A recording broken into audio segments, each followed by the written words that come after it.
And it's important to understand, on the Day of Judgment, the Messenger of Allah sallallahu alaihi wasallam warns, إِنَّهُ مَنْ سُئِلَ يَوْمَ الْقِيَامَةِ فَقَدْ هَلَكَ.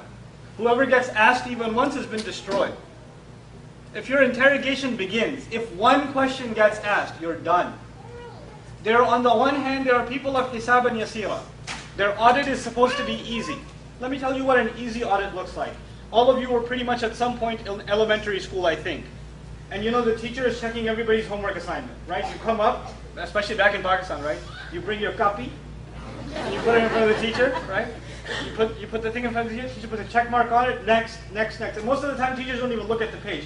They just need to see scribble on there. Oh, you did some work. Okay, check and move on, right? Now there's the student who always does his work.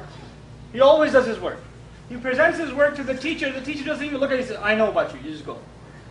I know, I understand. And he's really afraid too, but the teacher says, I understand, you go. And then this criminal kid, who never does his homework, like, hey, the teacher's in a good mood today. He said to that guy, you go ahead. So he brings his blank copy too, hoping the teacher, before looking at it, what's he going to say? Oh, I know, you go ahead. But guess what? He gets pulled over. Yeah, let me see what you wrote here. Let me see what you got here. He gets caught. And even if he's asked once, he's done. So what were you doing that night outside AMC theaters in Mansfield? What was that? Who's that with you? Tell me all about it. One question, that's all you need. You're done. So this is su al-hisab, the worst kind of audit. The worst kind of questioning is for those, they fear it. But this is my favorite part of this ayah.